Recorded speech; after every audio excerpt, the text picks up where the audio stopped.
invite the next speaker, and this next speaker will be giving us the keynote address. So I'd like us to kindly stand and welcome Dr. Donald Mogoi, who is a CC for Health in Nyamira County. We were expecting Dr. Mutai of Kericho to come, but he designated to the governor of Nyamira, who designated to the CC of Nyamira. Asante sana, karibu waziri. Thank you. You know, it's very nice to be a governor of 2 counties, designated by the governor for Nyamira, but reading the speech of the governor for Kericho. So, Dr. Lagat, you need to swear me in. Haraka sana. And Dr. Ganda, Dr. Magara, Dr. Nyamongo, who were my colleagues. Dr. Ganda was asking me, is it possible that we are speaking to ourselves? The people who know what Zipline is doing. So how many of us are from Nyamira? How many are from Nyamira? How many are from Kisumu? How many are from Kericho? And Homa Bay? Looks like we are so last. But sometimes it's good to start the conversation. And as we encourage more counties to join us, I thought Kisii was to join us because I'm told the governor was very interested. And Bomet also. I was also told that the governor Bomet was interested. But being neighbors of Daktari and Kisii being our neighbors, we will talk to them because it's very important. But for now, I think my job is to read the keynote speech of His Excellency the Governor for Kericho County, His Excellency Dr. Eric Mutai, EGH, Governor Kericho County.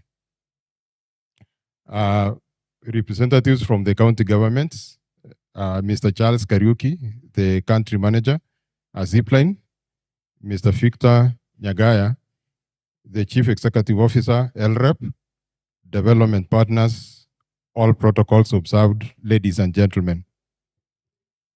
Good afternoon. I'm truly honored to deliver this keynote address on a subject that lies at the very heart of our constitutional promise. That is access to quality healthcare for every Kenyan, no matter where they live. Let me begin by sincerely appreciating Zipline, the Lake Region Economic Bloc, our county leadership, development partners, and all the distinguished guests gathered here today. This is an opportunity to reflect on what we have achieved together through the deployment of the drone technology in collaboration with Zipline. As you may know, Zipline is the world's largest drone delivery system, using warehousing and autonomous drones to transform logistics across Africa. This conversation will also reflect on what still lies ahead as we work to transform healthcare to the last mile.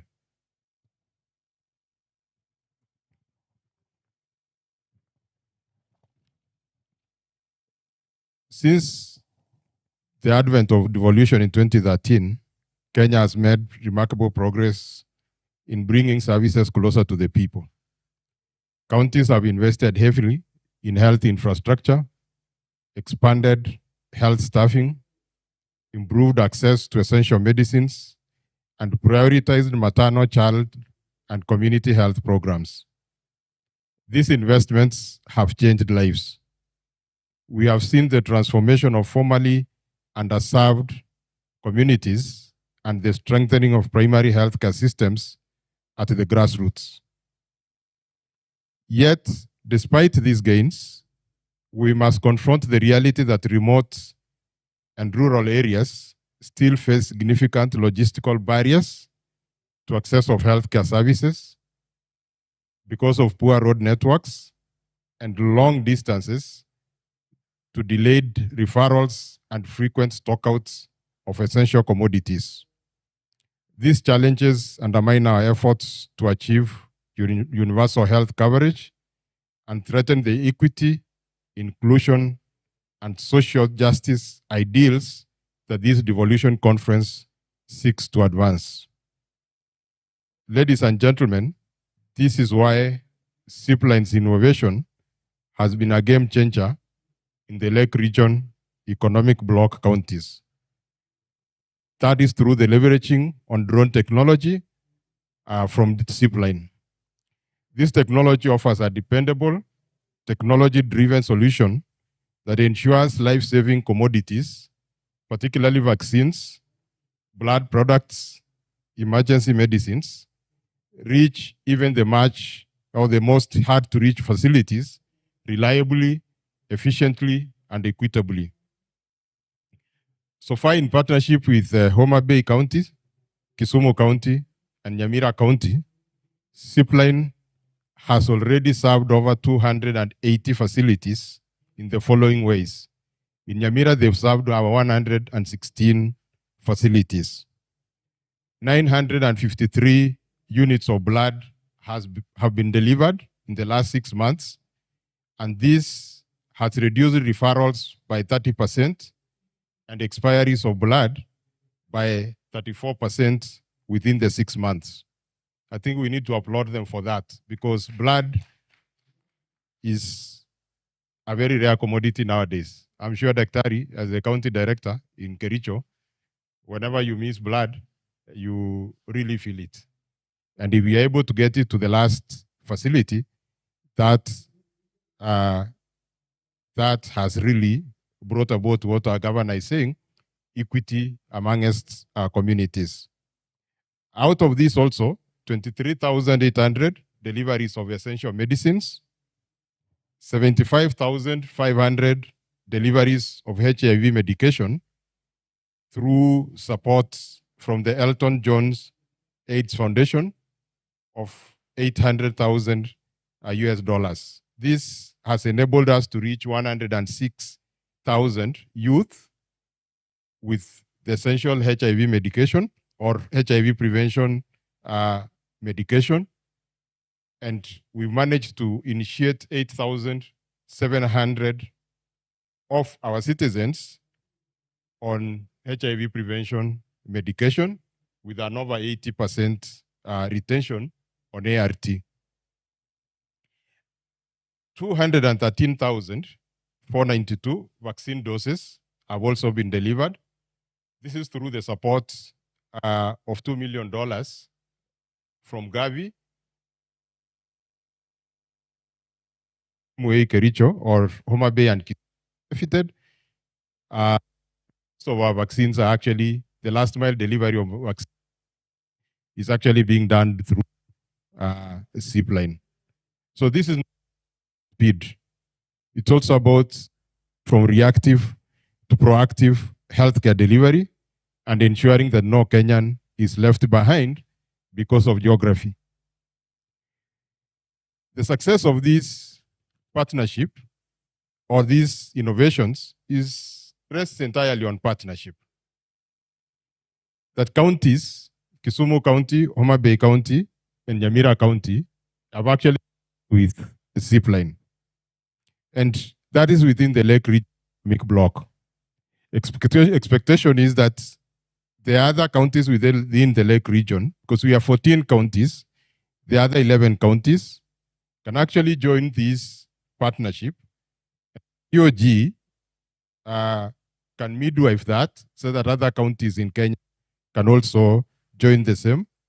The Ministry of Health, because the Ministry of Health as a policy creator, but also a funder in health, needs also to join, because some of these commodities that Zipline is distributing actually come from the national government through vertical programs. So therefore, when we work together through integrated planning, shared resources, and aligned priorities in terms of technology, then we are able to accelerate economic growth and build stronger domestic revenue to fund priorities like healthcare. We are looking forward that we shall be able to leverage through the Zipline's infrastructure to support our UHC goals. And to continue doing that as partners, we've got to become not merely service providers, but as co-creators of sustainable long-term solutions. Remember that equity is not just about the presence of health facilities. Equity is not about the presence of health facilities. It's about timely, consistent, and dependable access to care. And we think that the drone technology is helping us to level the playing field for rural communities with limited infrastructure, young people seeking HIV prevention and reproductive health services, pregnant women requiring urgent emergency care, and health facilities in need of emergency medical resupply. Therefore, as we look to the future, we must embed innovation into the DNA of our health systems. And I therefore call upon national and county government to, number one, integrate drone delivery systems into health strategies and supply chain frameworks. The reality is that our supply chain frameworks never before envisaged a delivery system through utilization of drone technology. We've tried as Nyamira to get them on board through our supply chain framework, but it's not been easy.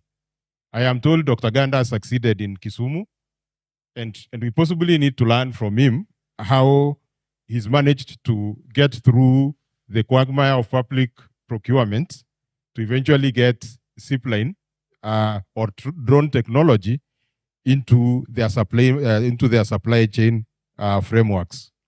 We need also to align policy, budgets, and implementation plans to sustain innovation and expand drone logistics to other critical sectors such as agriculture, education, and disaster response.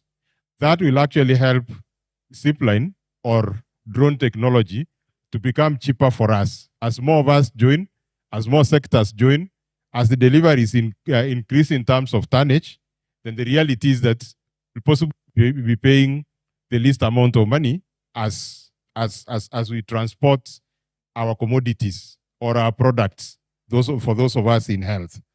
Therefore, but sustaining these gains will require more than technology.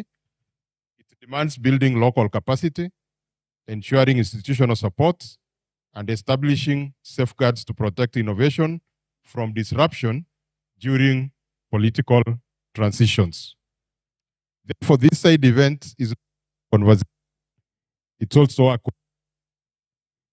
in that if we can integrate finance and scale drone-based delivery within devolved health systems, we will take a major step towards closing healthcare gaps, reducing inequities, and fulfilling the promise of devolution. Together, through strategic public-private partnerships, we can accelerate both social and economic progress for all Kenyans. Thank you, His Excellency Governor Eric Mutai, Governor County Government of Kericho. Asanteni sana.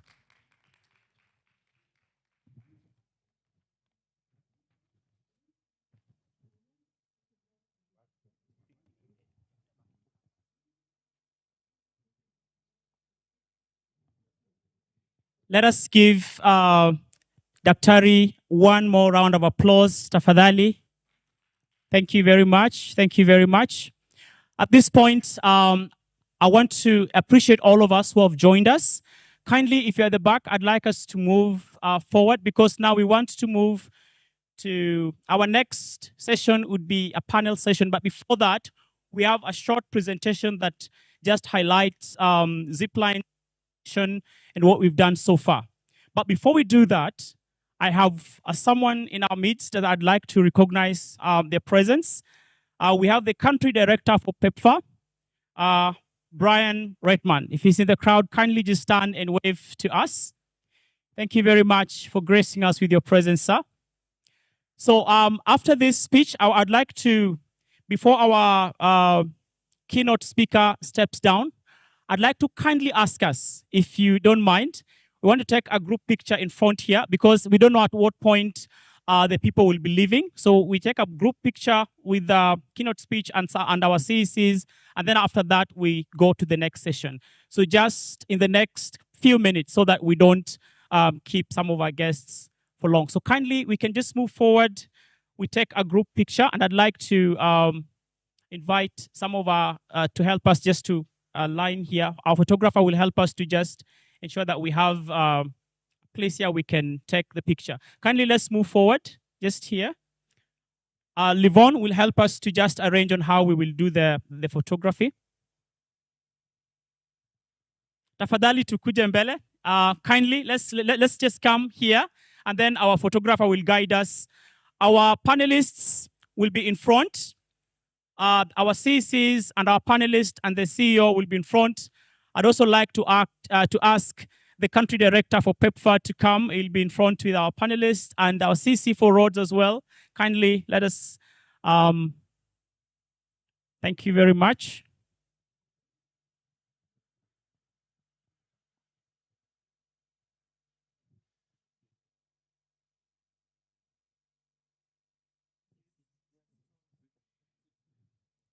Thank you very much, Lynette.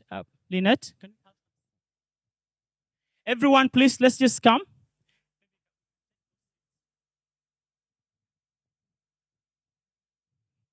Asanteni sana. Let's just come, all of us, so that we take one group picture and then we can continue with the. We wanted to do this just after the keynote speech so that we don't keep people who are very hungry. Asanteni sana. Asanteni sana.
Asanteni sana. Please don't leave because we have a powerful panel session in the next 8 minutes. So please don't leave. Tafadhali msiende. Stay on for the next session, which is a panel session. And that will be one of the most, that will be the most important session we have in this afternoon. So kindly don't leave. We just have the next few minutes we'll be finishing in a very short time. So please stay on for the panel session. At this point, I'd like to invite my colleague, Sifuna, who will take us through a very short presentation on what Zipline is, what we do, and why we do it and where we do it. That presentation will not take more than 10 minutes. And as soon as he finishes, we will go into the panel session. And that will be, I think, a place where we can interact, even also get to ask questions afterwards so that we can get to understand more about Zipline. Let us give a round of applause to Sifuna as he continues to prepare to come. May I also mention that we did have a booth with the Homa Bay County, and we still have our drones there. So if you haven't seen how the drone looks like and how our delivery bags look like, please do pass by there. You'll see the drone and the way it is packaged. By the way, that drone is not a prototype. It is an actual drone that can be used to fly. So please, if you have some time, pass by there.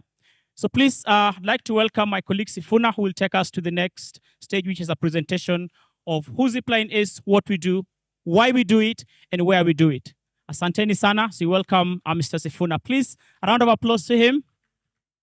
Thank you.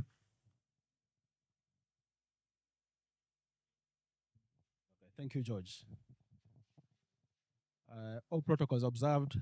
Ladies and gentlemen, good afternoon.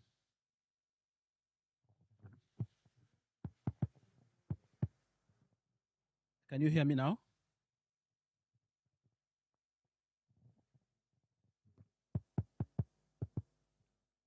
Can you hear me?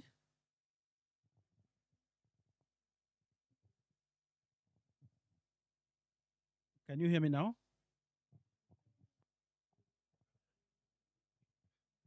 Okay, so I think as we wait for the microphone to set up.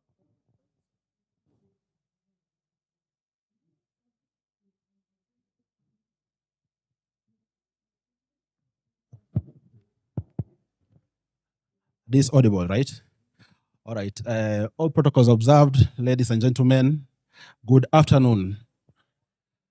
Yeah, so it is an exciting session that I'm going to take you through. I'm going to be talking about what we do as Zipline, why we do it, and also highlight the importance of the partnership we've had, and also discuss what the future looks like. So we're being started on the technology end so that we can have the display of what I'm going to be talking about. But I can start as we wait for that. So the theme of this side event is accelerating equitable health access through drone technology and innovative partnerships. And this is key because as the prior speakers have mentioned, partnerships are essential when it comes to ensuring that we have equity when it comes to accessing health services and also scaling to the very last mile. And that is what we do as Zipline, because our mission is to ensure there is equity when it comes to accessing health services. And we do that by utilizing the technology, which is the drone, for us to be able to reach all the counties that we are working with. So just a background for maybe new people in the room to have a deep understanding of Zipline.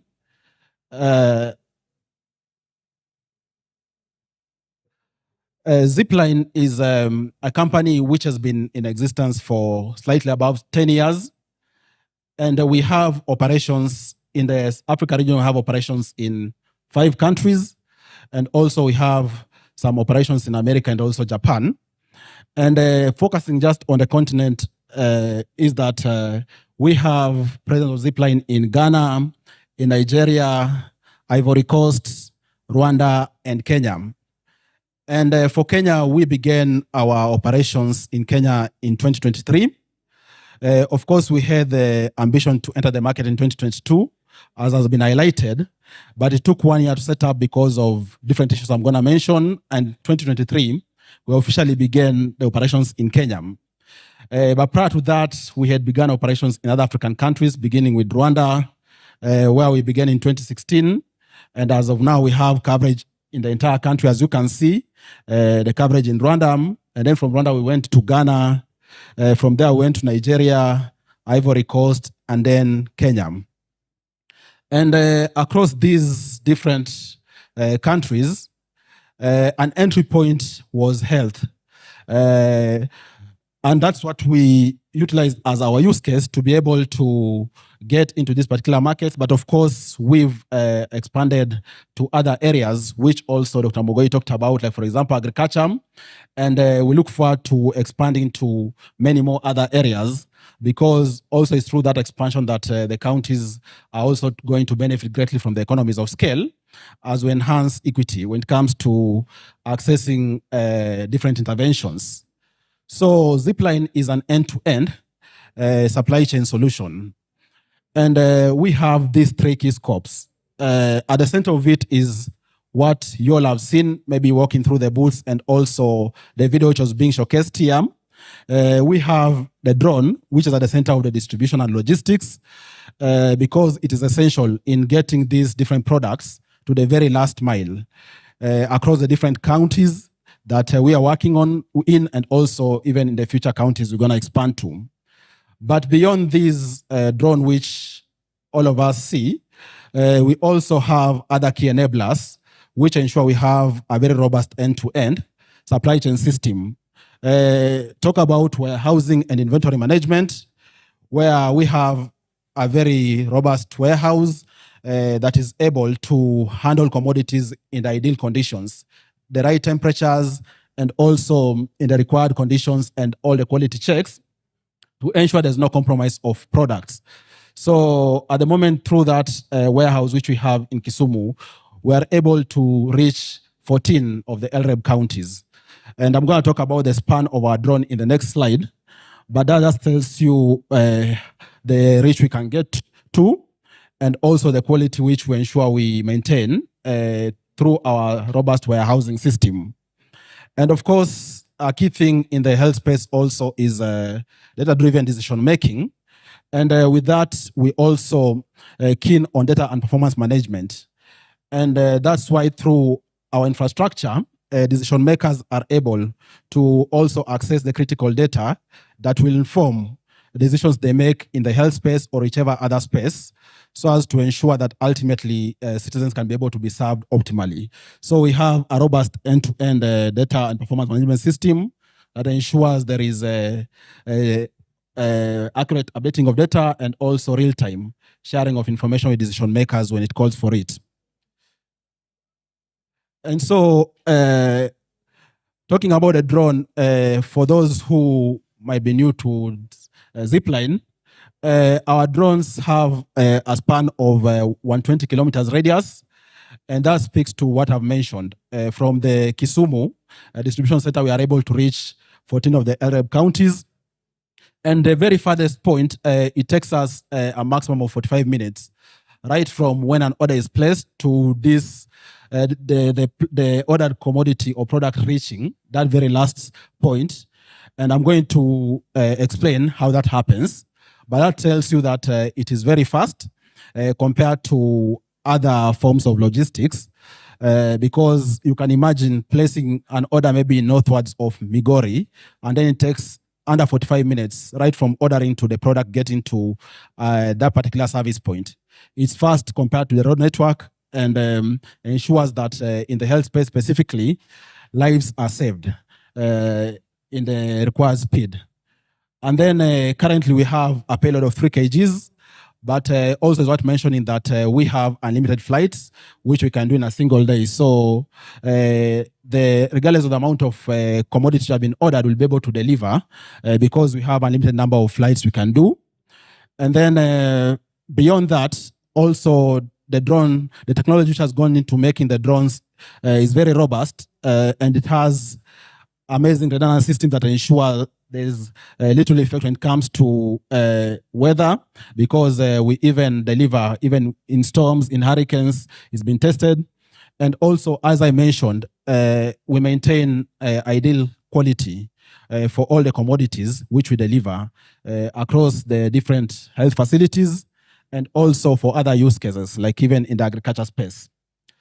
So this is just a summary of the end-to-end of that's how the system works, right from when an order is placed to when the drone comes back to our distribution center. So at the moment, typically there is the placing of an order from a health facility. And of course, orders are placed by accredited providers who are supposed to place the orders. Of course, there's a due diligence which has happened, and then the facility in charges and also the county decision makers have agreed to those specific professionals to make orders through Zipline. So they place an order, and within 5 minutes, we'll have processed that order and packaged a commodity as required. And then we'll have a drone taking off from our distribution center to head to a respective service point to deliver a package, and then it returns. So as I mentioned, the farthest point typically takes a max of 45 minutes, and it's greatly reduced the time it takes to get different commodities to service points.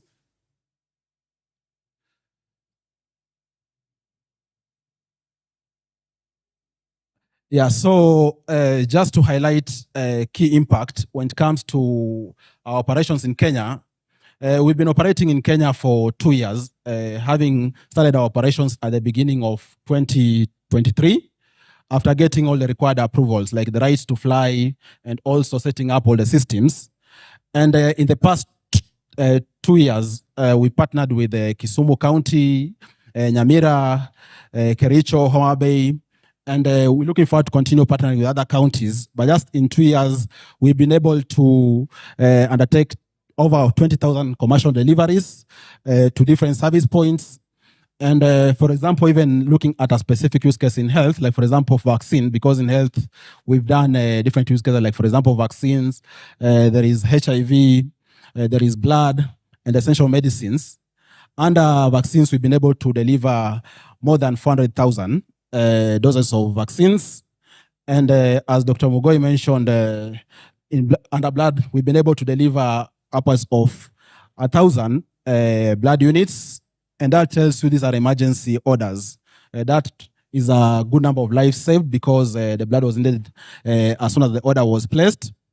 And also we've been able to reach upwards of 1 million people through different use cases. Among them, the HIV use case, which Dr. Mogoye mentioned, we've reached 106,000 adolescents and young adults.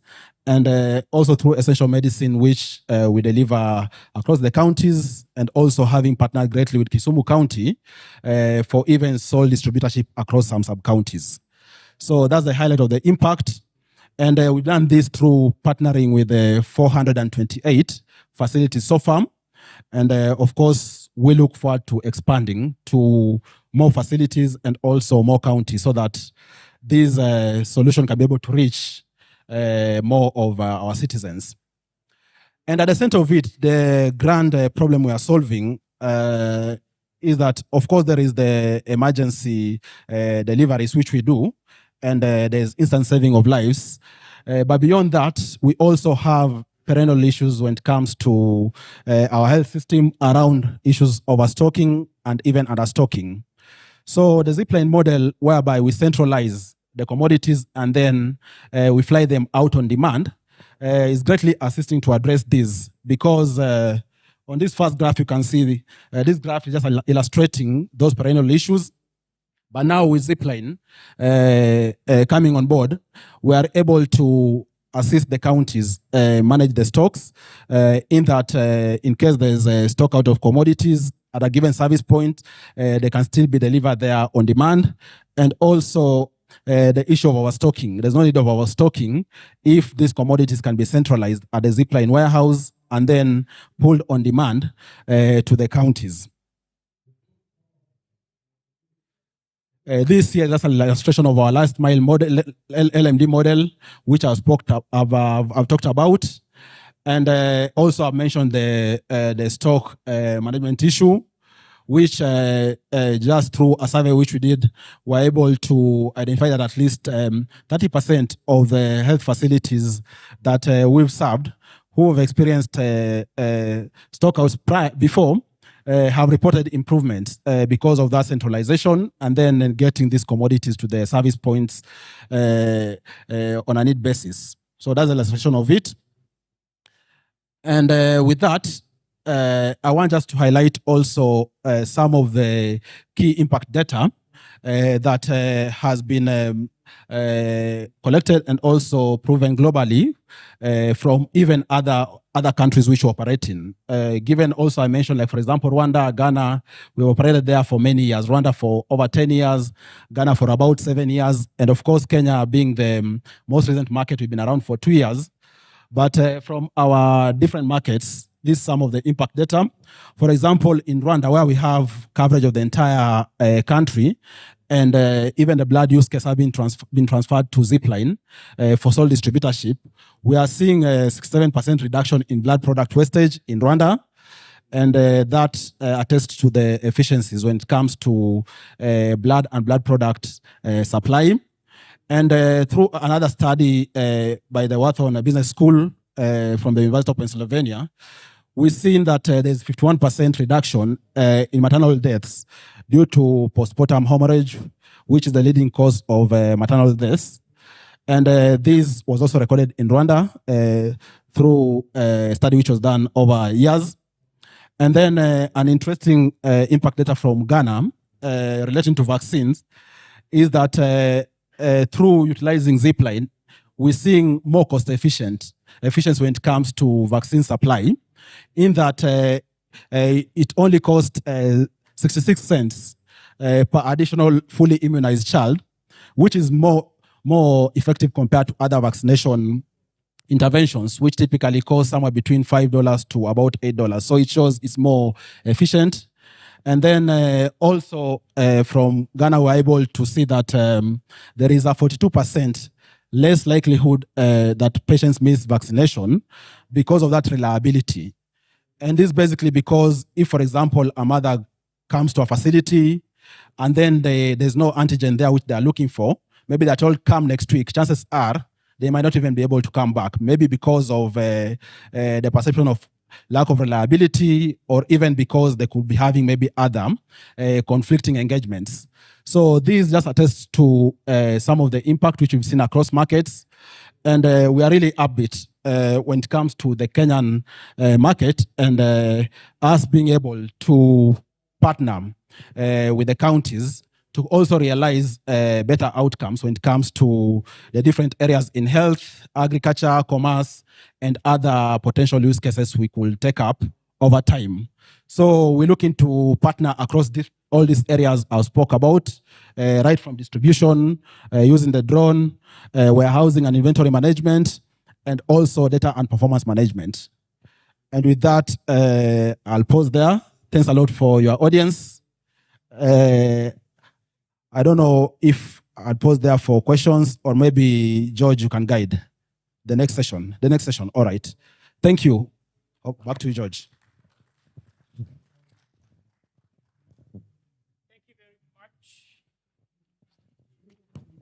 Thank you very much, Mr. Sifuna. Once again, let's give him one more round of applause. Asanteni sana. At this point, we are 1 hour into our session. And now we want to move to the next session, which is the panel session. And we'd like to just, as we invite our panelists to come on, I will invite our country manager, who is Charles Karaoke. As we do that, there'll be a short interlude between the sessions as we try to rearrange, just make a little bit of adjustment for the panel session to continue. So we'll have a small 1-minute music break as I invite Mr. Charles Karaoke to come on stage. A round of applause for Mr. Charles.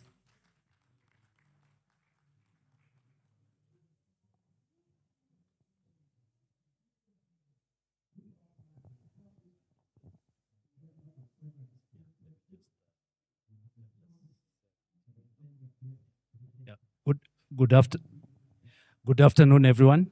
Kindly just give us a minute or so. We rearrange the setting here, and then we'll carry on in the next 2 or 3 minutes.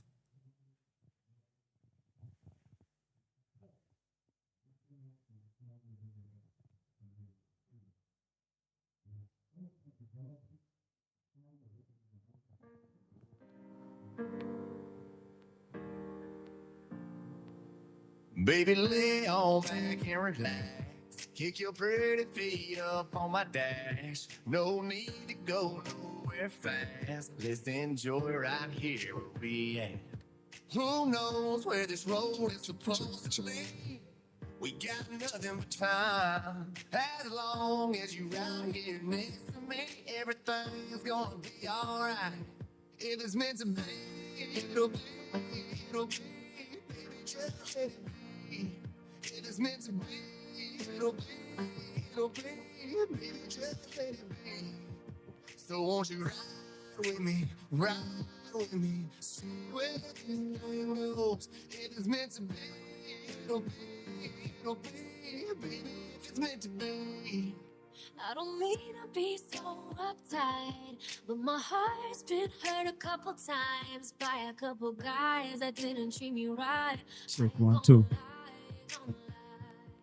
Cause I'm tired of the fake love. Show me what you're made of. Boy, make me believe. Whoa, hold up, girl, don't you know you're beautiful? And it's easy to see. If it's meant to be, it'll be, it'll be. Baby, just say it be. If it's meant to be, it'll be, it'll be. Baby, just say it be. So won't you ride with me, ride with me? So, good afternoon once again. We can carry on. I'm Charles Kariuki, the country director of Zipline Kenya. And now we have an interesting session where we'll have a panelist discussion where we'll try and synthesize everything that we've touched on so far. You've seen a presentation about Zipline.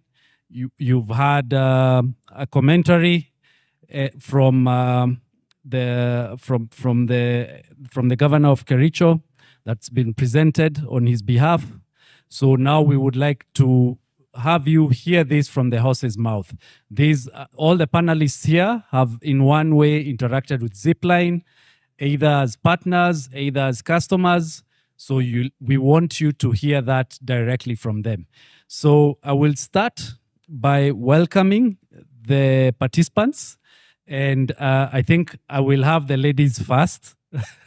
So we can start off. So we've been graced by the presence of Dr. Betty Langat, the Director of Health, Kericho County. Welcome. Kindly let's give her a round of applause.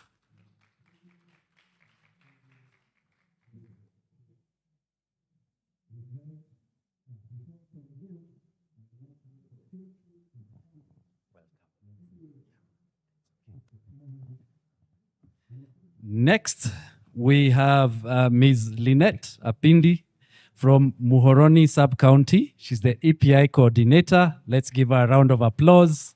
Karibu sana.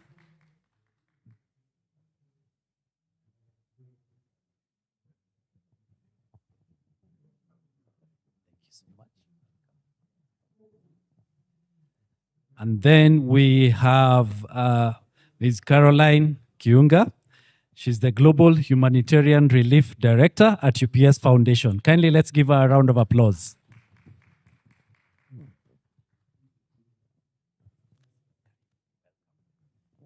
And now we have the gentlemen. So we have Dr. Unfortunately, we were not able to have Her Excellency Governor Gladys Wanga.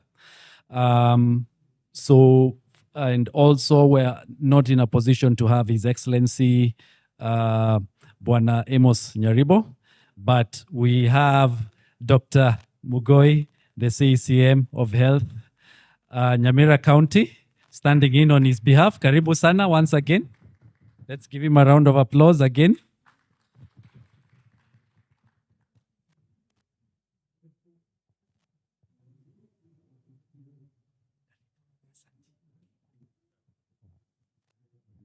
And then last but definitely not least, we would not be here had it been for his intervention and also the support of his county, Kisumu County. We have Dr. Gregory Ganda, the CECM of Health, Kisumu County. Karibu sana. Let's give him a round of applause.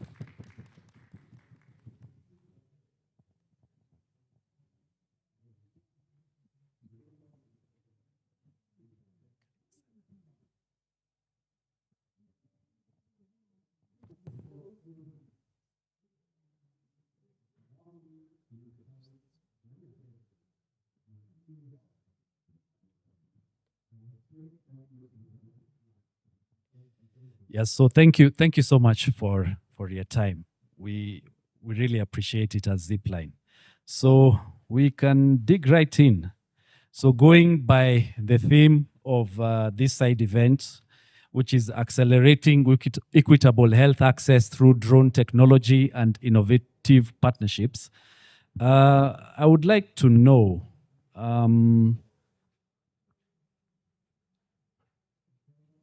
and this is a question I'll pose to you, Dr. Ganda, and then we can keep moving on to Dr. Mugoi, and eventually to you, Dr. Betty.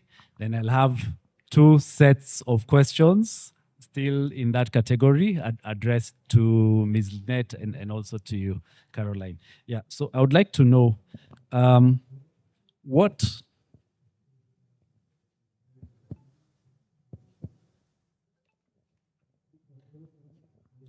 just a second. Yeah.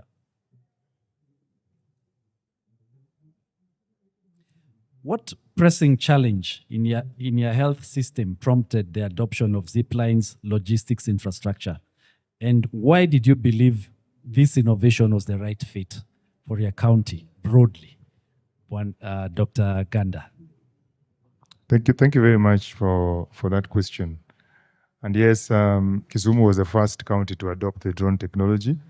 But the biggest problem that we have usually in healthcare is that you have so many small facilities, peripheral facilities, which don't have enough infrastructure and enough financing to be able to have everything in stock.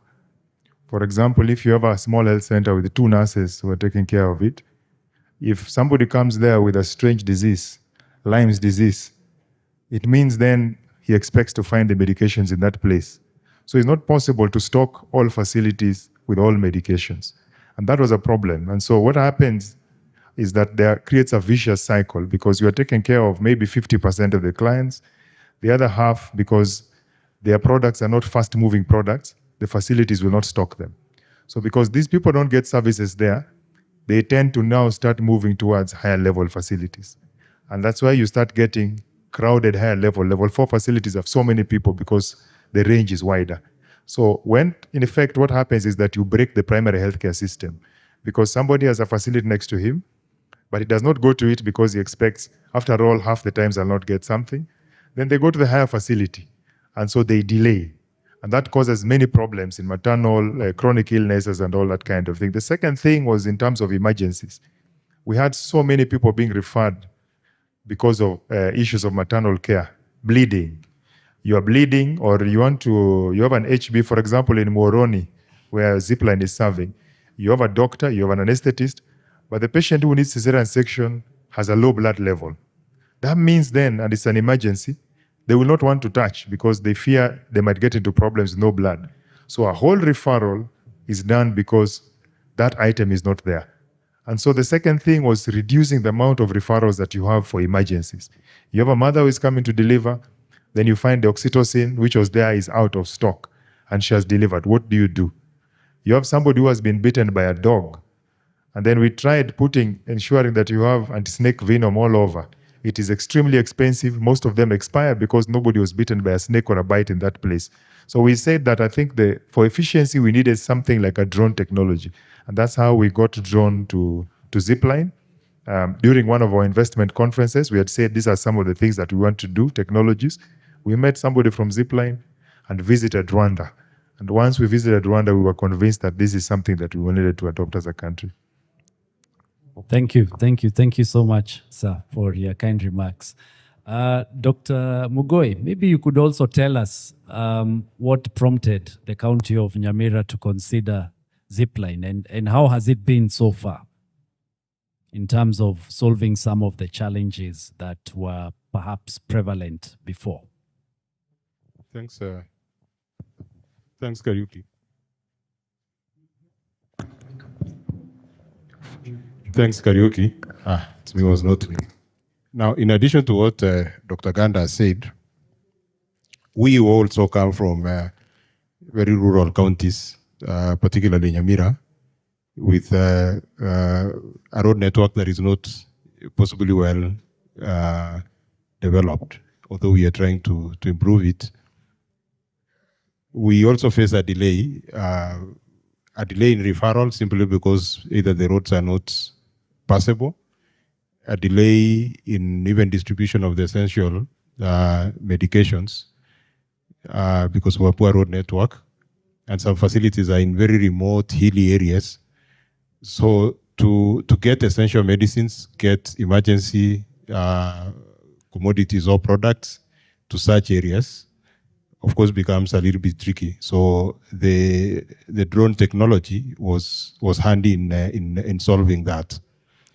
Secondly, was also the cost of doing last mile distribution, because fueling vehicles to go through 116 facilities in Nyamira, possibly Dr. Ganda could be having a higher number.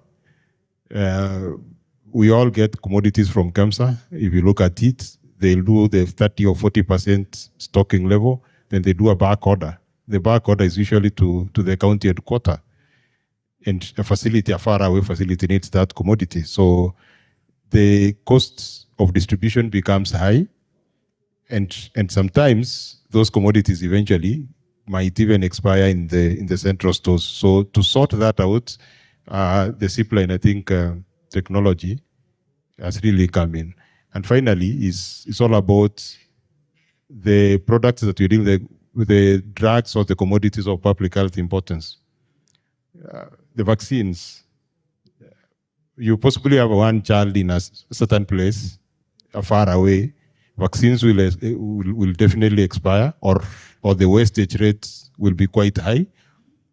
So the solution was, let's deliver what the facility needs at that time, so that we avoid wastage, but also we provide that commodity. The same thing that now we are dealing with ARVs, because we've got facilities that have got very low numbers of HIV positive clients, but to stock the commodities there sometimes becomes a big problem. So what is the best way?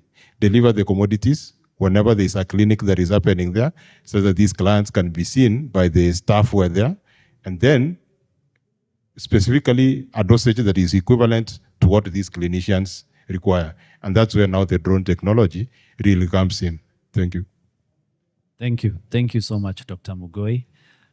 Dr. Betty, would like to hear about what Zipline has managed to do for Kericho County. What are some of the things you've seen so far? And maybe what are some of the few challenges that you feel Zipline is still working on resolving day by day? Thank you. Thank you very much, George, for that. I think for Kericho County,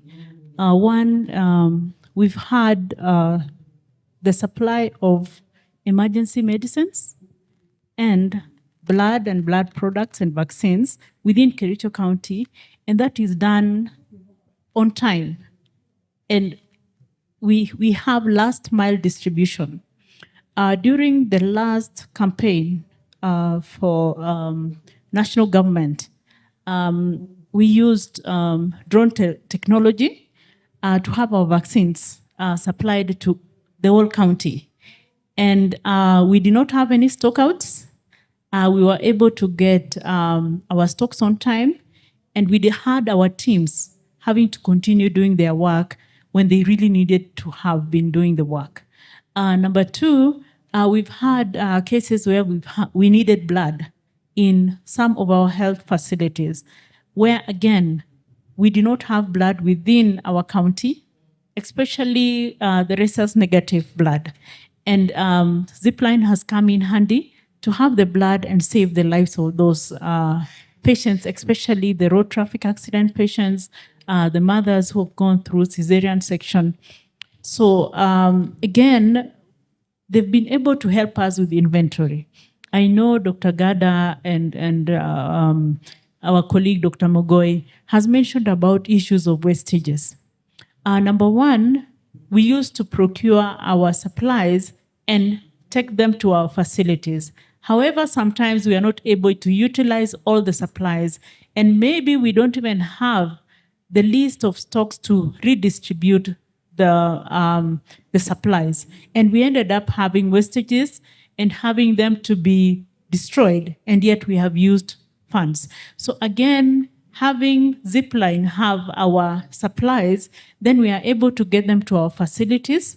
We are able to order when we need, and the facilities that run out of the stocks don't have to go back to the county stores, because that would be a cost. That would be a waste of time for the staff leaving a facility just to go for stocks. So the drone technology has been great to our county. And of course, it arrives within less than 45 minutes. Kericho County is not the farthest. So we are able to get between 20 to 30 minutes, and we have supplies in our facilities that have been approved for the drone technology. Thank you. Thank you so much for your comments. We move over to you, Ms. Lynette. What improvements have you observed in immunization rates and cold chain reliability since Zipline's introduction in your sub-county? And this is Muhoroni. Thank you. Thank you so much for that question. What I'll say about coverage on immunization is that ever since Zipline came to partner with us, we've seen a lot of improvement. One, you find that this mother, when she comes to the health facility, this is a mother who has so many responsibilities. This mother has chama that she's supposed to be going. She has to bring her child to the dispensary for immunization. And if she finds that there's no antigen at that particular time, she may go and not come back to the facility again for vaccination. So our access or our coverage will not be good. We need to have above 90% coverage in all the antigens. So when Zipline came, that if this mother comes to the facility and that particular antigen is out of stock, the healthcare worker will just make a phone call to Zipline, and the vaccine will be delivered in less than 20 minutes, and this mother the baby will be able to get the vaccination at that time. Two, if the healthcare worker realizes that the stock levels are going down, then the healthcare worker will ensure that she makes a phone call to Zipline so that the vaccines can be delivered in the facility. Muhoroni as a sub-county is very vast. And where the healthcare workers used to collect vaccines, that is the depot, is very far. And sometimes this healthcare worker is alone in the facility. So when the vaccine is being delivered by Zipline, it reduces the chances of this facility being closed, being that the healthcare worker is supposed to collect the vaccines from the depot. But with the Zipline, the healthcare worker just makes a phone call and the vaccines are delivered in the facility. So anytime the mother comes for vaccination, the healthcare worker will always be there. Thank you. Thank you so much, Ms. Lynette, for sharing all those great insights. So we also have a special panelist who's not part of the public healthcare system. So she's from the UPS Foundation. And we really appreciate as Zipline the continued support you've given the company in several markets. Maybe people might be curious to know, I'm sure as a foundation, there are certain pillars or certain key things, maybe 2 or 3 key things that you look at before you decide to offer support to a particular organization. What really drew UPS Foundation to support Zipline in terms of what was aligned with maybe the mission or vision that you have as UPS Foundation? Thank you for that question.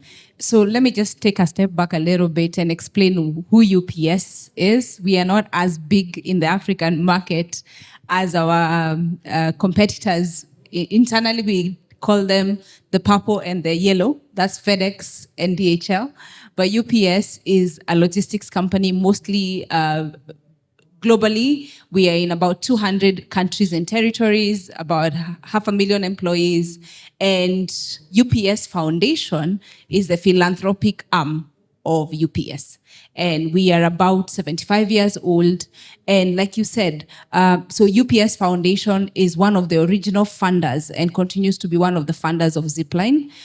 We were part of Zipline from Rwanda. When they had one nest or one hub, drone hub, into the expansion of Nest 2. And then we moved on to the expansion in Ghana, and then into Kaduna and 2 other states in Nigeria. And then as of 2 years ago, the expansion into Kenya. Why, to your question, Charles, why would UPS be interested in supporting Zipline. So as a foundation, because we are a logistics company at the core of who we are in supply chains. Our job is to move goods and do a lot of global trade. We have an arm of UPS called UPS Healthcare, where we actually move pharmaceuticals, diagnostics, and a lot of other things. And so as a foundation, we mirror what the business is doing. And so, for example, during COVID, when the business was delivering, close to 5 billion vaccines for COVID, the foundation was asking questions about health equity, vaccine equity. Who doesn't have? What's getting in the way? And so whether that looks like ground transportation from the hubs, and then also innovative solutions like Zipline, which was introduced to us by Gavi, the Vaccine Alliance. And so we were working with Gavi and they mentioned Zipline. And we looked at this solution for last mile that is very, very innovative. And so it solves for us that question of health equity, hard to reach areas, underserved communities, all very key things that are important to the foundation. Thank you. Thank you so much for first of all, demystifying who UPS is and also explaining about the link between the UPS Foundation and UPS and why you thought Zipline was a good fit for the foundation. Thank you so much. So I will move on to the next phase of this discussion, and I will tie two key things. So I will be looking at policy and scale. What does it take? And also in an extent, tying this to the future. What must be done next? So, Dr. Ganda, I'll start with you. Scaling innovation in government systems is not an easy affair. What did it take to embed Zipline's technology into Kisumu County's health system? It might be an ongoing journey, but what do you think has been done so far? And maybe what lessons can other counties or partners draw from your journey? Thank you.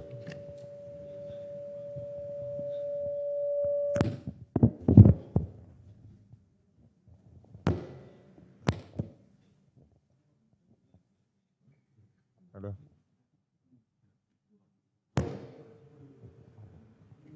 Yes, thank you. Thank you very much. I think there's a lot to learn from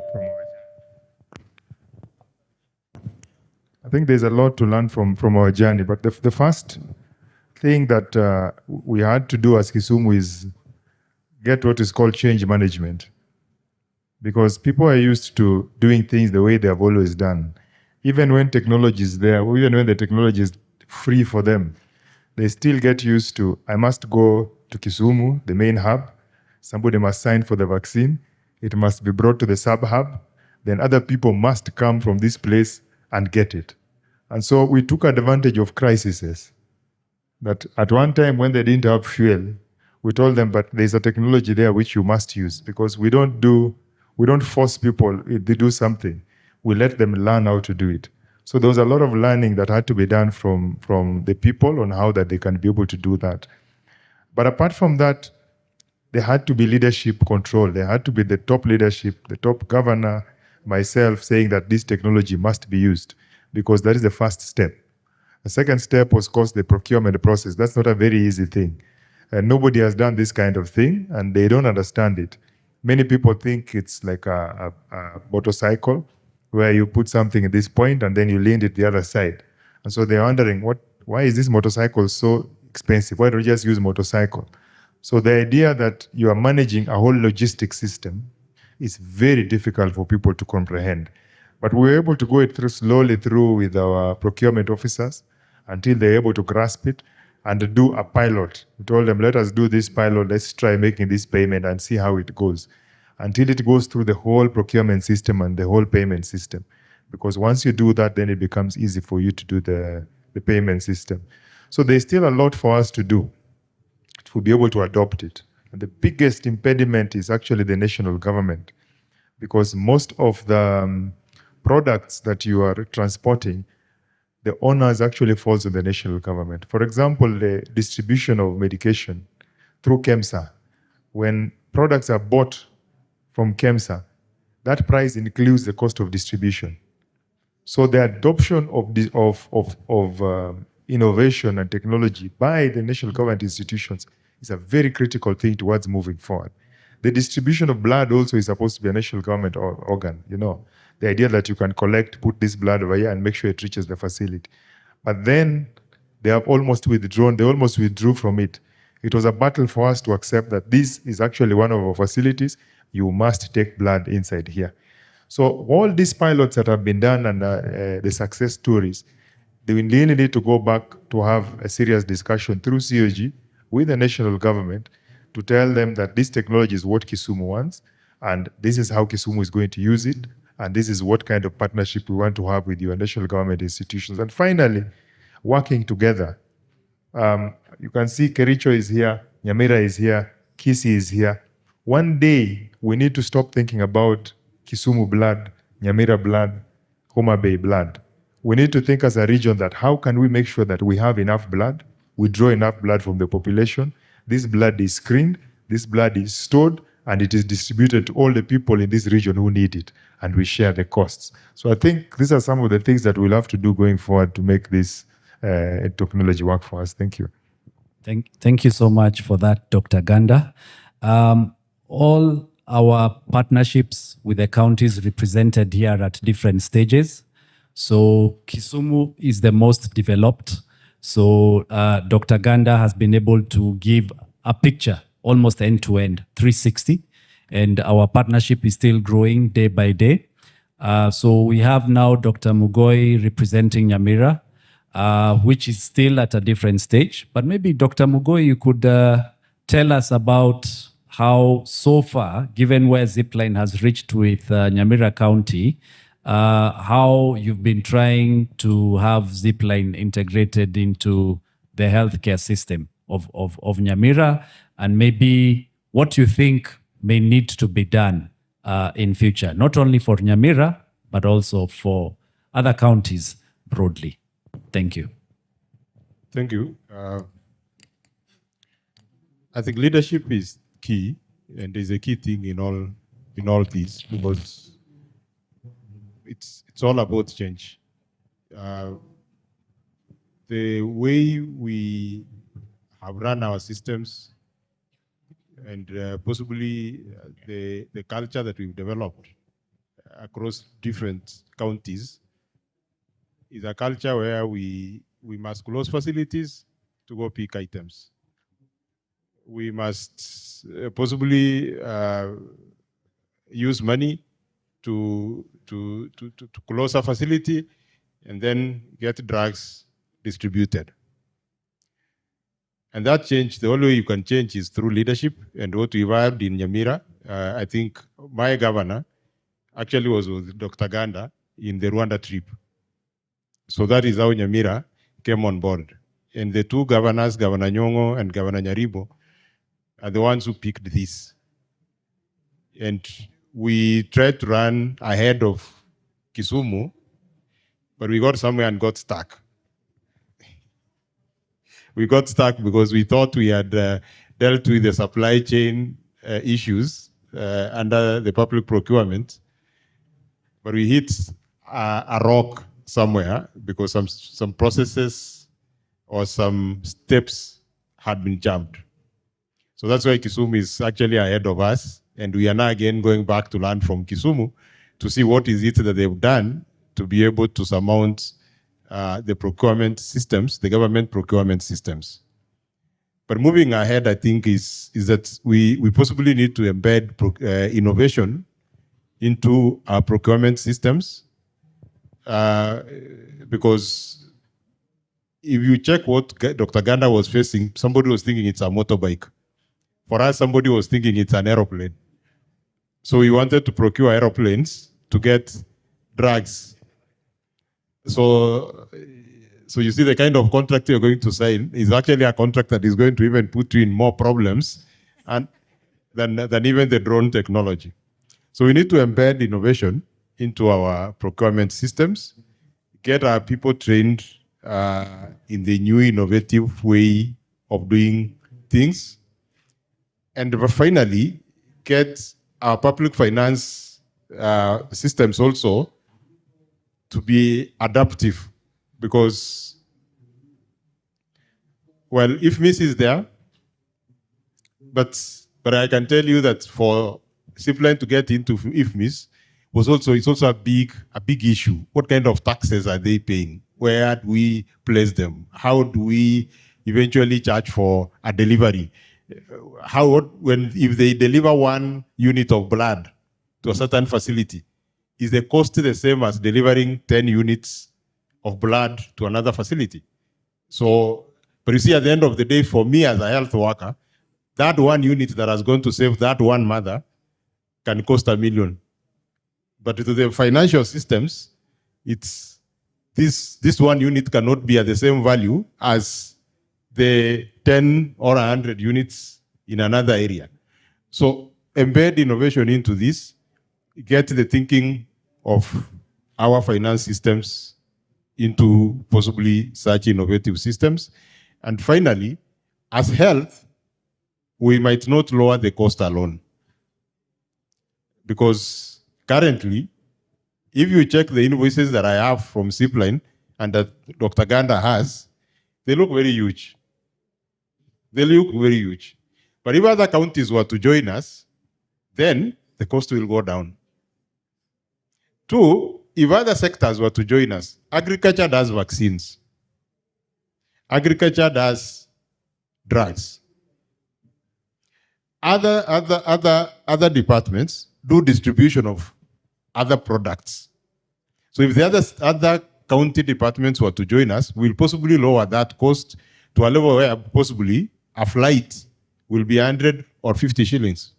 So if that flight is going to be 50 shillings, then it becomes cheaper for us, and we all possibly take it back to the same citizens or the same patient that we are using. So we urge all counties, most of the counties that are here. Kirinyaga, I'm seeing Daktari is here. I'm seeing Kuala, is it Kuala Kilifi? Daktari Morogo is here. If we could be distributing in the whole of Kenya our vaccines using this technology, then we will not be needing the vehicles and we will not be closing our facilities because our staff has gone for a vaccine. If they could improve the technology also to get that you can pick items from our facilities, because that's where now we need to go to. So it's that this idea that at the end of the month, because we are also paper-based, that I must, on 5th, possibly all facilities, all level 2 and 3 facilities are possibly closed because somebody is claiming I have brought a report to the sub-county. So why not pick some of these items from the facilities so that we don't close facilities at all? So get the technology also to be able to pick where we've got a glut of commodities in one facility. Example is where they're expiring. Improve the technology so that they can also pick from our facilities and deliver to another facility. That will really help us. Thank you. Thank you. Thank you, Dr. Mugoi, for all those comments and insights. We really appreciate it. And Dr. Betty, so we have Kericho. So Kericho, we've been, I would say we've successfully concluded a pilot with hope of continuing our engagement at some point at a commercial level. But what do you think really brought you that far? What are some of the bottlenecks you needed to overcome? And what do you think still perhaps needs to be done in future to even strengthen the partnership more? Thank you very much, George. And I know Kisumu, Nyamira went ahead of us. We were not in the Rwanda trip. However, we saw what happened in Kisumu and what was happening in Nyamira, and we felt that since we are in LREP, let's try this. And we started with a pilot. For Kericho, we started with, of course, sensitization of our health management teams, this county health management team, the sub-county health management team. We sensitized the local administration. We sensitized our gatekeepers, the communities, the schools around, because this was a new thing. The drone technology was something that was new, and we needed to prepare the community for these new flying object within their community. And that one, we started with that. And then we brought in, of course, the training of staff, the mapping of facilities. And since this was a pilot, we started with very few facilities. The next step was to sensitize our county leadership, the county assembly, and of course, our county leadership. We also launched, and our governor launched because he appreciated the fact that we can be able to use the drones to get emergency drugs and blood and vaccines. However, because we picked a few facilities as pilots, the county assembly did not appreciate the fact that the award was not picked. And that gave us another headache. Maybe that is not in Kisumu, but for Kericho, because a few facilities were identified as pilots, the rest felt that, why are you doing it for so-and-so and not me? And it became a challenge, even having a budget to go through the assembly, because they feel that in the assembly, I am only signing for the next person. So together with Zipline, we have begun the process of expanding and getting more facilities and getting also the report, because not all facilities will be able to be activated. There are areas that the Kenya Civil Aviation Authority has not given permission. And we need to go and discuss with the MCA why their facility is not being picked. Number two, we are trying to see how can the patient access service even if this drone doesn't get to their facility. So our next step, we have also mapped our motorbikes so that if there is supply that is going to X facility that is not activated, we have a rider who is picking from the nearest facility, because our interest as healthcare workers is service to the individual, last mile supply. So Kericho has its own challenges. Again, the other thing, as we go to the commercial phase, we feel that we need to have a supply chain framework. And that should be something that should come from the national level, so that the drone technology is something that can be used in whichever county. I know these are teething problems for the LREP counties, but if we had these policies put in place, then the country can easily adapt the drone technology.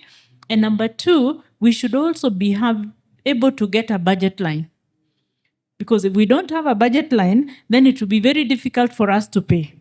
Because it's not fuel, it's not hiring of vehicles, this is a drone technology. So again, we need to look at that in terms of policy. How do we work around this and have a budget for the commercial bit, and you're within the supply chain framework? And to add on the other departments, we have the One Health approach. And because of the One Health approach, and we are working together with livestock, agriculture, and health, we can start from that to make sure that we get those supplies going out there. When we have outreaches, as we do the outreaches, again, how do we get our supplies to be used during an outreach? Because that way, we are able to get more people coming in. I remember when we were with the adolescents and the youth for the HIV prevention, some of them were asking for PrEP. Some of them were asking for PEP. Do you carry PEP and PrEP? No. You can order when you need at the site where you have the outreach. So again, mapping is very important. The clearance from KCAA and the Ministry of Defense is also very important. And that information needs to get to our leadership so that we don't have issues like what Kericho is having. Thank you. Thank you so much, Dr. Betty. Don't worry, we'll make your MCAs happier over time. Yeah. So, Ms. Lynette, what message would you share with EPI leads and health managers in counties yet to adopt Zipline? And how can we ensure this? And how can we ensure this innovation is integrated into even other counties broadly, so no one is left behind? Thank you so much, Mr. Charles, for that question. What I'll tell my fellow EPAs is that Zipline is a good thing. One, before you start delivering vaccines to them, they'll come to your depot or they come to your office. You'll have to agree on matters, monitoring and evaluation. Because when you're giving out vaccines, you just have to ensure that you have your records in place. So after having agreed how much you're supposed to be giving them, then you also need to agree. Like in Moroni, what we did, we started with 6 facilities. And these six facilities, we usually do forecasting at the beginning of the year. So each facility knows how much they're supposed to be ordering on monthly basis. So we started with 6 facilities. They were doing very well, so we improved. We increased to 17 facilities. So we have 31 facilities in Moroni sub-county. And if Zipline is able to deliver vaccines to 17 facilities, now it means I have lesser work to do in the office. Because after every delivery, they give a report. They give weekly reports on the vaccine balances. They give monthly reports on vaccines balances, what they have at the nest. And that one gives me an easier time because now I only have to count the vaccines at the depot when I'm doing my end month physical count or when I'm doing my end month report. And again, Zipline is also able to support during data reviews. Once you give them, you tell them in advance, then they'll be able to help sort out issues with data reviews. They're able to come and support you on monthly basis or quarterly data reviews within the sub-county. 3, whenever they have, whenever their stocks go down, the Zipline will always communicate that now my stock levels are going down. Kindly replenish. And when I'm doing the replenishing, they'll send a vehicle to our depot to collect vaccines.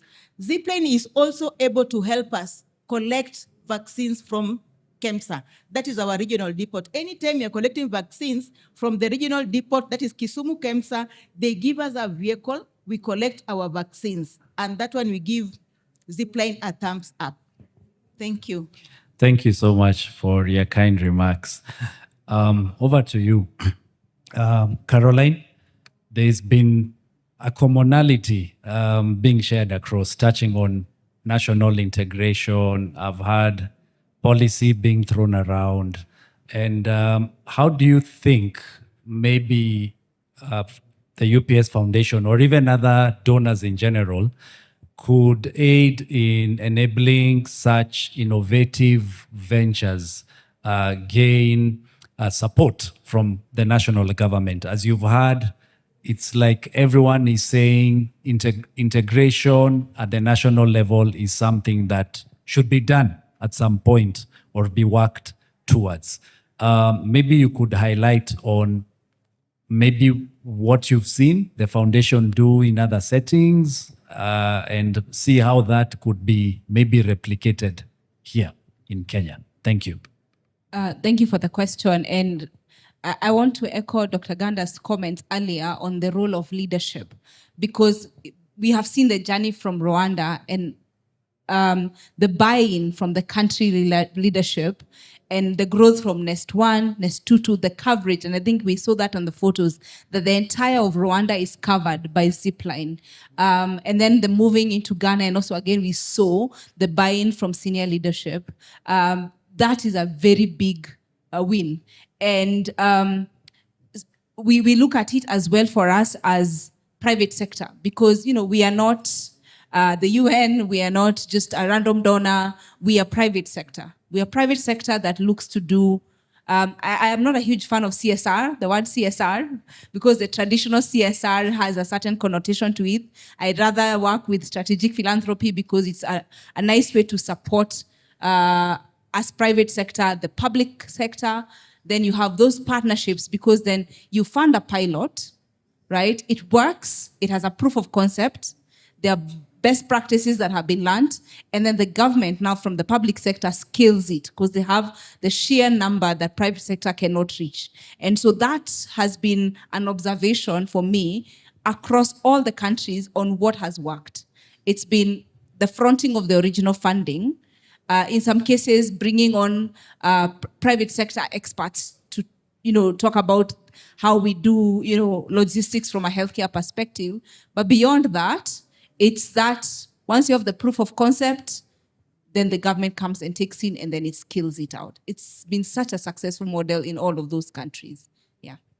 Okay, perfect. Thank you so much for outlining that. I think we've pretty much covered the key areas of this panel discussion. And I would like to bring it to a close. But before I do so, I want to do something interesting.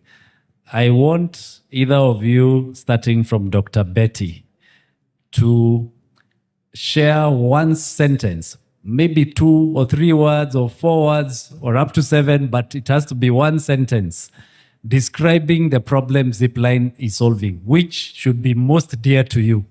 So I don't want to give you the Mwakenya, so to speak, as we would say it here, to give you the answer. So on the count of 3, whatever comes to mind, I'll do that with each one of you. So 1, 2, 3. Drone technology and Zipline is a game changer. Thank you. Ms. Lynette, you're next. Whatever comes to mind.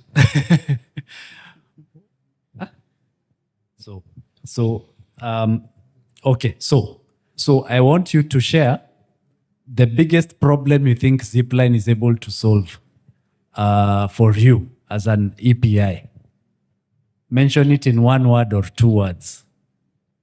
On the count of 3. 1, 2, 3. Time management. They are very efficient. Perfect. And for you, Caroline, you're not a customer per se, but I'm sure there's something you really like about Zipline. So you can capture it in 1 word or 2 words or 3. If I may, I'd like to give a call to action. As someone who sees the reports weekly from all these countries, I really want to see my home country have higher numbers. I am tired of seeing millions and millions of vaccines coming from Ghana, Rwanda, and Nigeria. And I'm like, Kenya is at the bottom of the report. And I'm like, we need to do better. So this is my call to action. Let's adopt more Zipline. Thank you. We'll definitely do so and make you proud. Yeah, so Dr. Mugoi, we're over to you. Mine is last mile distribution. Distribution. Thank you so much. Dr. Ganda. I think mine is efficiency. Efficiency. Thank you so much. So thank you all for your time. Let the audience, let's give them a round of applause.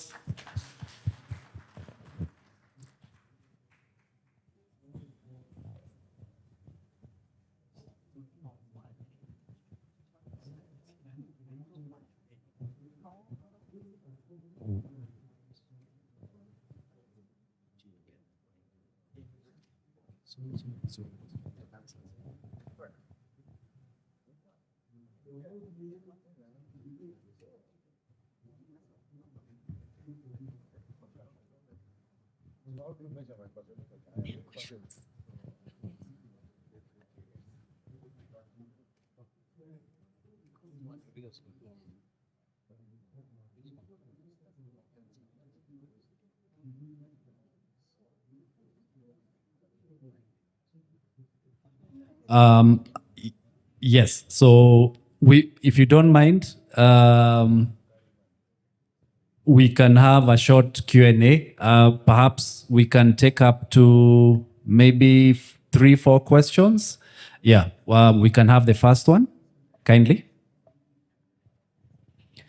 Yeah, thank you very much. Panelists, I'm George Karoki. I'm the CC member for Medical Services, Public Health and Sanitation in Kirinyaga County. I think we were feeling like, we are being put out of place when you want to release them. This is very important, and therefore we must have to learn to ask questions because you're also interested anyway. So therefore, this is quite general, but I may want to know and understand because Dr. Mogoi has put it very, very straightforward that he may need some help. In other words, he may need to do what we call economies of scale that other counties may come in so that he can be in a position to, or we can be in a position to hire the Zipline services. So the question is, this is not coming out very clearly, is what is the cost of the drone itself or even the system itself? And again, number two, the distribution when you do, or say what particular, how is it paid or how is it, the cost in terms of distributing this particular, drugs or vaccines, as it were, to other, which particular distance at how much? That's the question. So therefore, and number two, I've heard that it is going to be distributing, the vaccines and other products. But the question is, how much of it can it be able to distribute in other facilities so that when I look at that particular size of it, I really do not understand how much of it, what is the weight, what is the load that can be, put in it so that you can distribute it to other facilities. And when we talk about other departments, that they can as well come in like agriculture, etc. These are so many questions, so therefore just put it into perspective that you're gonna answer them.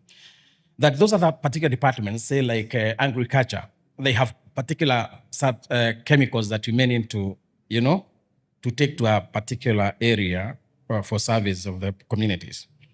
About contamination, or are we going to have quite a number of drones in one particular county, each particular department to have theirs, or there's a way you can decontaminate that particular drone so that if you're using it for agricultural chemicals, then you can still use it for health purposes. You have said, Chairman Karaoke, that Madam Caroline, she has already demystified UPS. One thing I do not know, what is UPS?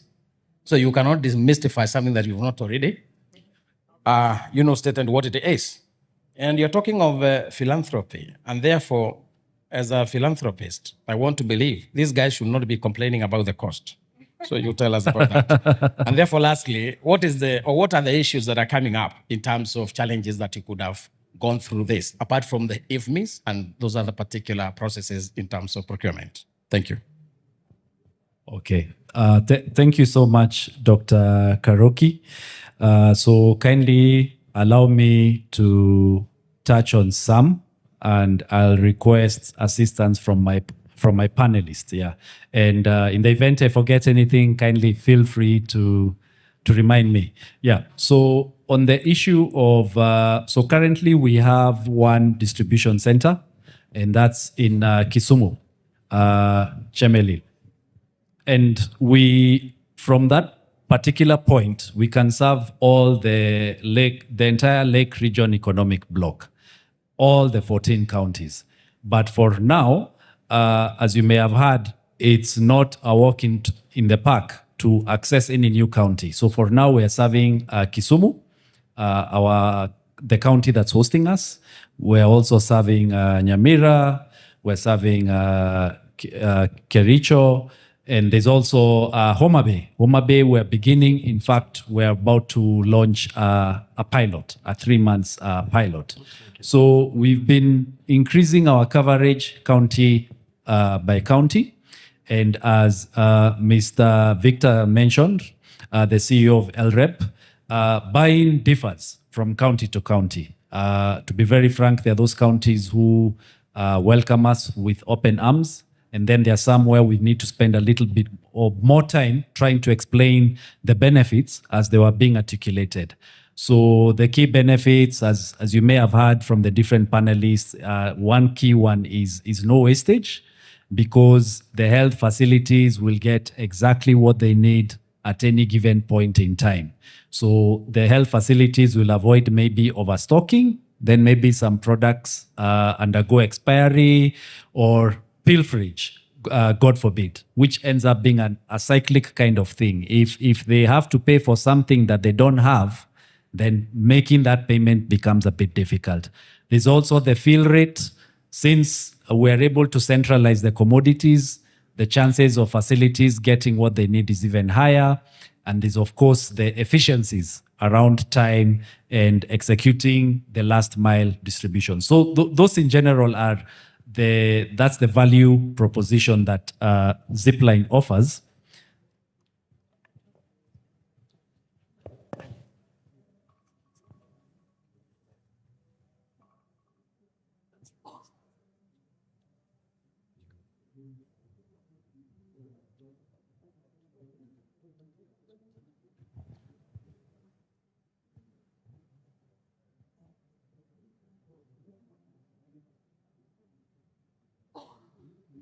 Yeah, and then now on, so with regards to maybe a question about onboarding other counties, yes, we do want to expand nationally, but we're going to do it bit by bit. So for instance, if you want to serve your county, from where we are, we can't be able to reach there.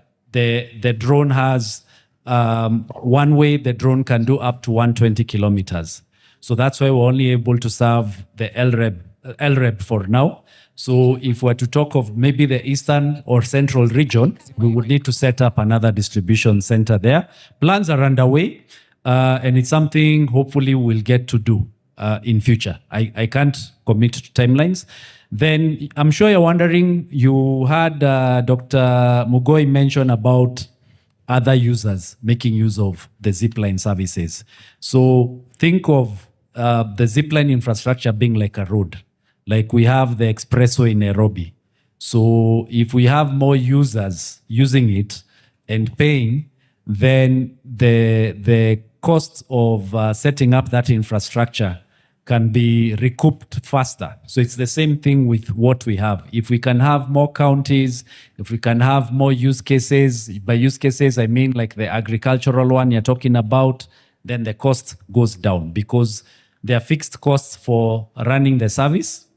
We have a distribution center, it's using power, there are employees, there are quite a number of things.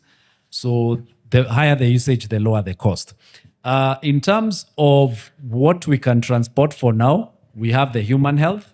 So we do blood, we do vaccines, we do essential and non-essential medicines. And then on the animal bit, we do vaccines and we do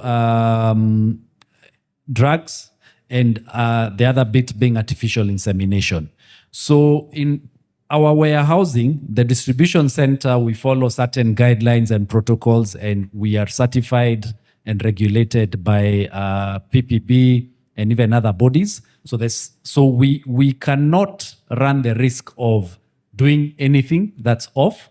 So everything is segregated, everything is packed separately, and we have audits done from time to time. And in each distribution center, we also have a pharmacist attached to it as a superintendent, and we also have a vet attached to the distribution center. So for now, in terms of aggregated, we can only transport those ones that I've mentioned. We're not able to transport maybe insecticides, pesticides, or fertilizer. The drone's payload is 3 kgs. But in each distribution center, we can do northwards of 300 deliveries a day, even up to 400 or 500, depending how is. Depending on how we optimize our operation. So what does that mean? That means in a day, we could move even over 1 ton of commodities. And this refers to routine and even emergency. So that is how we've sort of set up our operations. I know your question was very loaded. I don't know if I've covered a bit of it or if there's something that's still pending. Okay, thank you so much, sir. Yeah. Any other question? We'll come to you. We have a gentleman at the back. Good afternoon, good evening. This is Peter Kosgei. I'm a drone pilot as well as a geospatial specialist. I have two questions. I think one was asked by my colleague here concerning budget lines, the cost. I don't know whether it has been answered, but I wanted to know, assuming we are giving maybe this is in Chemelil to Nyamira, maybe one emergency flight will cost how much? And also the same question goes to the panelists. In terms of now allocation in the IFMIS and in the budgetary allocations in the counties, how do you budget, and what is the response from the MCAs when the budget goes to the assembly and all that? Maybe I would also want to know that. Then another one is concerning the KCAA approvals. Maybe to you now, how do you go about that? Because normally, before a drone is flown, you need to get approval from the Kenya Civil Aviation Authority. Check. Maybe you can also say something on that. Thank you. Okay, thank you. Another question here before you answer. Oh, okay. Let me allow us to handle yours. Okay. Thank you, Peter, so much for your questions. Sir, kindly allow us to handle Peter's. And Dr. Karoki, I have done you a big injustice. You still don't know about UPS. So I'll allow Madam Caroline to tell you about UPS. And then Peter will have one of the panelists answer about the question you've just asked. And then I'll touch on the one about approvals and pricing. Thank you. Thank you. I actually had missed that. Thank you so much. UPS stands for United Parcel Services. Although the brand is known more of just UPS, it is a global logistics company that does small packages, large freight, so that's ocean, air, all of that. And there's an extremely different arm that does purely healthcare. We, like I said, are not as well known in the country or in the region per se. But we are global, and we are mostly in the US, in the Europe region, as well as in the Asia Pacific and China markets. That being said, the foundation still works on areas which are not areas that we do business necessarily. Like I said, in the funding of Zipline, there was a question also that you asked, how can there be philanthropy and there are costs? Yeah, and yes, and costs, correct. So where we come in is mostly the vaccine, right? And that's through our partnership with Gavi, the Vaccine Alliance. So we fund the distribution of vaccines, and the goal is to also create for you a use case, something for you to show, that first thing that it's being used, right? And then, of course, because Zipline is a commercial company, then when you have proved the proof of concept through the vaccines that philanthropy pays for, then you feel confident to then go out of pocket to pay for the other additional things. Yeah, that's essentially where we are here. Yeah. Thank you, Dr. Ganda. Thank you. I think I'll answer the question, and that question keeps recurring. And remember what I told you, that it's very difficult for people to understand that you're not paying for a flight. Yeah, everyone thinks, what is the cost? Moving this thing from here to there, how much is it? It is not. So. And then it's very difficult for it to fit into the normal procurement. So Kisumu did it almost as a consultancy, that we are giving you this money to take products from where they're supposed to be, store them under ideal conditions, distribute them when they are required, and give me a log. Is it called, keep the, what's it called? Those log in, log out, what do you call that book? Bean card like. Logistics management for the whole system. So pick, store, distribute, report. Now what we do is we buy a package of deliveries. You don't do a flight. For example, if you say, I want 2,000 doses of amoxil, that's a delivery. There might be 2 flights. There might be 3 flights sending that delivery. So you don't buy flights We talk about deliveries. So if you say I have a mother who is bleeding, she needs 5 units of blood, maybe 1 drone will go, maybe 2 drones will go. That's a delivery. You ordered for 5 units of blood. The 5 units of blood were delivered to you. You get? So it's not something, how do you quantify? Picking, for example, she was talking about they pick it from the KEMSA hub, they bring it to their hub. How do you quantify that? Then they store it. They have to hire pharmacists to keep it in the store. They have to make sure that the temperatures are right throughout. They have to make sure that you don't ever go on, it's called wastage because it ran out or expired. They have to make sure they remind you when your stocks are going low. They have to make sure they report on the stocks and all that kind of thing. So it's a whole logistics management, not flight. Okay? So we hid in the, I think, consultancy. We found a way of putting it as a consultancy so that we package. You say, you do all this, including X number of deliveries within this time frame. Then we pay you for it. I hope I'm trying to make it a little bit clearer. Thank you. Yeah. Peter, I know you're asking about how much, but like Dr. Ganda stated, we don't have a fixed price. It all depends on, we need to assess what commodities are needed, what are the volumes, which are the areas do you need them delivered. And generally, the higher the deliveries, the lower the cost.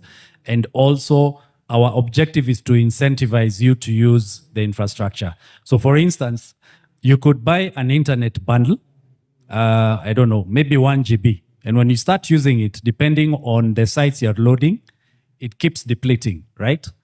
Or you could buy an internet package, maybe having a speed of 10, maybe 50 Mbps, but there's no clock monitoring your data usage. It just means that if you pay maybe 5,000 shillings a month and you have the speed of 50 Mbps, you should ideally maximize the usage of that internet connection. So that's how we try to package and offer our service. We try to encourage all our partners to use it more because, as you've heard, the more they use it, the more the utilization of the health facilities happens. So as Dr. Ganda was talking about, the referrals get reduced. So those are some of the advantages of Zipline encouraging the use of the service. On the issue of regulation, so it's a very rigorous process. So we have to sit in meetings with a multi-agency committee. So that has the Kenya Civil Aviation Authority. There's also the Ministry of Defense, and there's also the Kenya Wildlife Service. So what happens is that we have a GIS team, and we also have a regulatory team. So if we wake up tomorrow morning, like you had Dr. Betty mention, we want to make the MCAs in a county happy. So, and it calls for adding more facilities, and which calls for having more routes in the air. So we have to look at maybe the health facilities by liaising with Kericho County, liaising with her and her colleagues and seeing which facilities are really important for them to be added to our network. We then now check which routes can we sort of create from our distribution center to the health facilities. And then once we aggregate all of them through a process we called a site bring up, we present them to that multi-agency committee and seek their approval. So we may have a back and forth where they say, you've presented 100, we can only allow you to have 80. Maybe there's a State House Lodge, maybe there's a small park there, maybe there's an army operation. That's how we go about it. And then when operating every single flight, there's an email sent to KCAA, and they also have access to some of the tools we use to monitor the drones in the air. So we're very, very open about our operations with the regulatory bodies, and we do our best to ensure that we adhere to all protocols set by them. I hope I've answered you, Peter. Okay, thank you. Yes, sir. Yeah, thank you very much. My question goes to Mr. Kariuki and maybe Dr. Petty. I'm very curious about drones myself, and I wanted to know, for example, you look at this setup. it's like it requires a lot of licensing. You've answered part of it. So how do you manage licensing? I feel like you may need licenses from Ministry of Health, the courier maybe from Communications Authority, KCAA. How do you manage? The second question is, this industry is very interesting. It's new and nobody understands it. How are you planning to make sure that there is buy-in? I believe that maybe you can have programs, radio programs, public participation, like, okay, this one is wonderful. Yes, of course. So maybe your plans to make sure that the common person, me, the wananchi down there, understand what you're doing so that we see a big industry. And the third one is about your expansion plans into other industries, like, for example, photography, for example, things like even transportation bigger than 3 kg. I think it would be a very, really interesting scenario. Thank you. Okay. I will let the panelists contribute. Dr. Betty, maybe you could touch on maybe the buying bit, or maybe what we've tried to do together to have others really understand about our partnership. Okay, thank you very much. I think we are working together with Zipline to get this out to the community.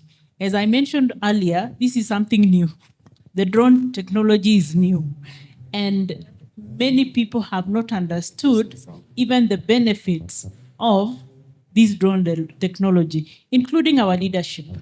And what we are working on is documentaries, where now we are having the persons who have benefited from this service be like out there, the success stories that we have had from our facilities, the lives that have been saved, and then we are able to go out there and have documentaries, even running on our media, so that at the end of the day, people understand what is going on within the areas of innovation and technology. So as Kericho, together with Zipline, we have started the process of getting the stories, and I think it will also go to Marifa platform, so that even the governors from other counties and other CECs, chief officers, will see the success stories from this drone technology. Thank you. Thank you. Thank you, Dr. Betty. I'll get to you. On the issue of dealing with the regulators, we have lots of specialists within Zipline. So some have even been on the regulatory side of things. So we have a regulatory department, one like the director working there who seeks to get approvals for Zipline, actually worked in control towers for a long time, maybe 7 or 8 years. So this is someone who really understands how the airspace works, how it's regulated. So we have lots of specialists. In terms of the capability of the drone carrying more, when we started out, the payload was about 2 kilos, but over time it's grown to about 3. So we're always internally trying to continue with the spirit of innovation, research and development. So I know in due course we might be able to increase the payload, and even the distance. Even the distance that was being flown was shorter initially, probably close to half. But as it stands right now, it's close to 120 kilometers one way. So with time, we'll be able to offer more and more. In terms of use cases, yes, the usage is wide. As it was mentioned by my colleague in Sifuna, we also operate in the US. So in the US, we have people having supermarket items dropped by the drones. We have some getting fast food. So the use case is very wide. It's just that in Africa at the moment, what's really critical is bolstering the healthcare system. So that's one use case that has a lot of room for impact and growth. And that's like the core of our business in Africa for now. But there are definitely other use cases that we can integrate.